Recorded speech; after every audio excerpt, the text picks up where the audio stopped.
Aleanca Kombëtare për Integrim në Kreshov ka reaguar ndaj premtimeve të kandidatëve për kryetar të komunës së Kreshovës, të cilët premtojnë ndërtimin e një spitali publik në qytet. Nevzat Jonuzi, antari i kryesisë së degës së BDI-s në Kreshov dhe udhëheqësi i departamentit të shëndetësisë pranë shtabit të AKI-s në Kreshov, e ka cilësuar këtë premtim si manipulues dhe të parealizueshëm nga ana e komunës. Sot këtë fushat kam derin si udhëheqës i departamentit shëndetësisë të njoftoj opinionin publik dhe qytetarët e komunës Kreshovës për një demand në lidhje me premtimin dhe idenë për ndërtimin e një spitali të përgjithshëm publik në komunën tonë. Dua të njoftoj opinionin dhe qytetarët e Kreshovës për kompetencat, funksionalizimin dhe licencimin ose akreditimin në suaza të ligjeve dhe ligjet për shëndetësi në Republikën e Maqedonisë së Veriut.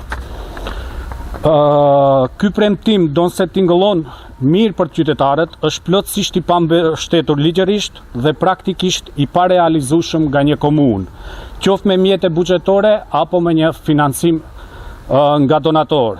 Ç'thot ligji? Ligji për vetëqeverisje lokale, neni 22.9, komuna është kompetente për mbrojtjen dhe përparimin e shëndetit publik. Kjo nënkupton se komuna mund të organizojë fushat edukative, të mbështesë qendrat shëndetësore lokale dhe të promovojë shëndetin publik, por nuk ka kompetencë për të themeluar spitalin publik të përgjithshëm në komunën tonë. Neni 23, komuna mund të kryej aktivitetet të caktuara në fushën e mbrojtjes shëndetësore, nëse delegohet nga pushteti qendror. Ndërtimi dhe funksionalizimi i një spitali nuk është kompetencë e komunës që mund të ushtrohet pa delegim të qartë institucional.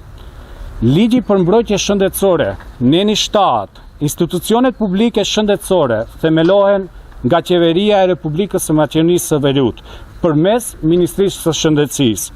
Neni 10, institucionet shëndetësore duhet të licencohen, shumë domethënëse, nga Ministria e Shëndetësisë për të ofruar shërbimet publike. Pra asnjë komunë nuk ka të drejtë ligjore të themelojë, të licencojë apo funksionalizojë një spital publik të përgjithshëm, pavarësisht burimit financiar. Po, shtrohet pyetja nëse spitali ndërtohet me mjete nga donatorët. Edhe në rastin ku ndërtimi financohet nga donatorët e huaj apo vendor, komuna nuk ka të drejtë ta funksionalizojë objektin si spital publik pa në 1 vendim qeverisë, në 2 licencim nga Ministria e Shëndetësisë dhe në 3 integrim, shumë domethënës, në sistemin publik shëndetësor. Ndërtimi fizik i një objekti nuk përbën themelim të institucionit shëndetësor. Pa përfshirjen e institucioneve qendrore, objekti mbetet ndërtesë pa funksion shëndetësor publik. Një mesazh për qytetarët e Kreshovës. Premtimi për një spital të përgjithshëm jo vetëm që është i parealizueshëm, por edhe manipulues, duke shfrytzuar ndjeshmërinë e qytetarëve për shëndetin publik.